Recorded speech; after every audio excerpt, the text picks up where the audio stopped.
Shalom saudara sekalian, hari ini Selasa 29 Juli 2025, Kejadian 39 ayat 2 dan 23.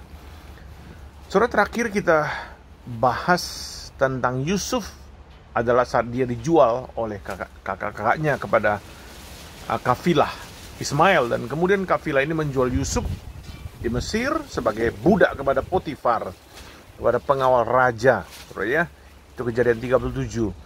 Nah, cerita Yusuf berlanjut di pasal 39. Setelah dia dijual menjadi budak di Mesir, jadi pasal 39 ini kita mendapat dua kisah tentang Yusuf saat dia berada di rumah Potifar sebagai budak dan saat dia berada di dalam penjara. Nah, menarik sekali saudara ya, karena kedua kisah ini dibuka dan ditutup oleh penulis kitab ini dengan kalimat yang maknanya sama. Tuhan menyertai Yusuf sehingga ia menjadi orang berhasil, itu di ayat 2. Dan ayat 23, kalimat yang sama, karena Tuhan menyertai dia dan apapun yang dikerjakannya, Tuhan membuatnya berhasil. Saudara, itu adalah kalimat dari penulis kitab Kejadian Musa, saudara ya. Jadi penulisnya adalah Musa yang hidup 400 tahun kemudian. Bukan dari Yusuf sendiri. Itu kesimpulan Musa. Nah, pertanyaannya adalah apakah Yusuf pun merasakan tangan Tuhan menyertai dia. Walaupun dia mengalami banyak penderitaan dari dasar sumur, saudara, Tuhan angkat dia ke penthouse-nya, rumah mewahnya Potifar, kemudian turun lagi ke penjara. Kehidupan Yusuf itu seperti roller coaster, saudara, naik turun. Dia sebelumnya mengenakan jubah mah indah, turun ke level baju budak dan baju penjara, saudara ya. Apakah di dalam semua pengalaman naik turun dalam kehidupan Yusuf ini, Yusuf itu melihat tangan Tuhan menyertai dia? Nah, itu penting saudara, pertanyaan itu. Nah, jawaban singkatnya adalah ya. Kenapa saudara ya? Karena di dalam semua pengalaman naik turunnya hidup Yusuf, saudara ya, Yusuf tidak pernah komplain dan mengeluh kepada Tuhan. Dia dengan setia menanti-nanti apa yang sebenarnya yang Tuhan maksudkan dengan semua peristiwa yang dialaminya.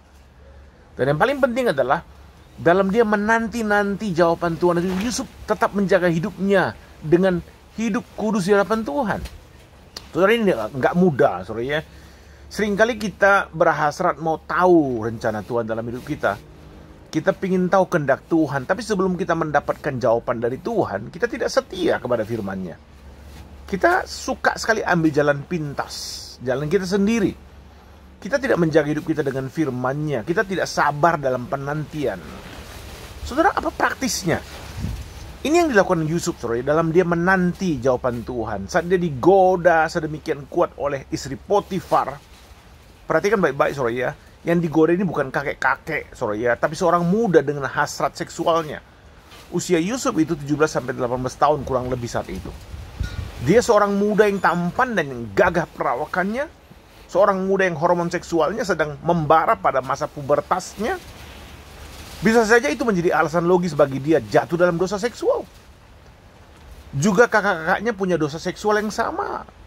Yang mengerikan, Ruben dengan gundik ayahnya, Bilha. Yehuda dengan menantunya sendiri. Itu bisa menjadi alasan dia jatuh dalam dosa, membenarkan dia berdosa. Saudara, juga dia ada di perantauan, tidak ada yang tahu, keluarganya tidak tahu.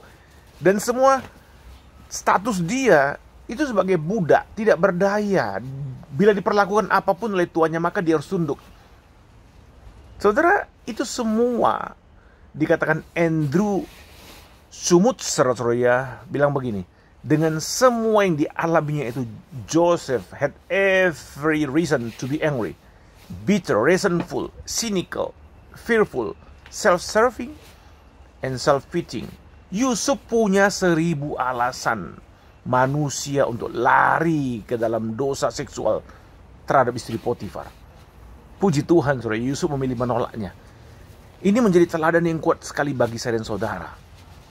Saat Yusuf digoda dalam penantiannya akan rencana Tuhan dalam hidupnya, apa maksud dua mimpi yang pernah dialaminya, mengapa tidak terlaksana, itu sedang dinantikannya. Nah, dalam penantian itu Yusuf tetap bertahan menjaga kesucian hidup, menjaga integritas hidupnya, karena dia tahu suatu saat Tuhan pasti akan menggenapkan rencananya.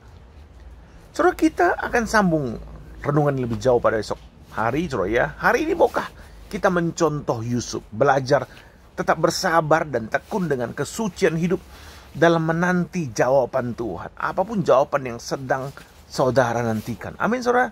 Tuhan memberkati sekalian.